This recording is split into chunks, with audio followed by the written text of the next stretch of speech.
कति ठुलो पानी खै आउँदैन त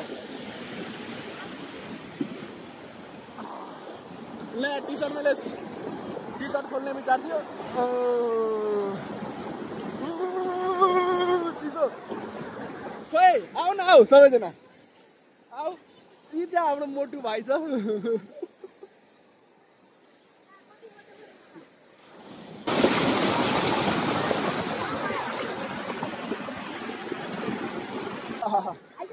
हाई गाइज भन त फ्युजन के भन्छ अरू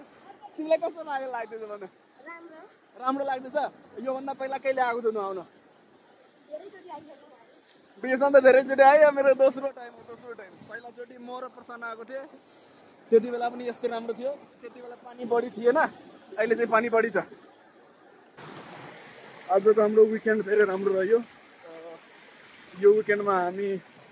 माङमाया खोलामा नुहाउन आयो यहाँको पानी एकदमै सफा चिटिक्क र चिसो पनि यो मौसममा चाहिँ खोलामा नुहाउँदा अलिक अप्ठ्यारो नै हुन्छ किनभने पानी धेरै चिसो हुन्छ रुगामर्की लाग्ने सम्भावना बढी हुन्छ भए पनि हामी चाहिँ आफ्नो विकेन्ड रमाइलो गर्नको लागि म र केही भाइहरू माङमायाको आएको थियौँ यहाँ नुहाउनको लागि र अहिले खोलामा नुहाउँदाखेरि के फाइदा हुन्छ भने पानी चाहिँ अहिले खेत हुँदै आएको हुँदैन जसले गर्दाखेरि खेतबाट कुनै पनि किसिमको फर्टिलाइजर्स पेस्टिसाइड्स योहरूलाई ल्याउँदैन बगाएर योहरूलाई फर्टिलाइजर पेस्टिसाइड्स योहरूलाई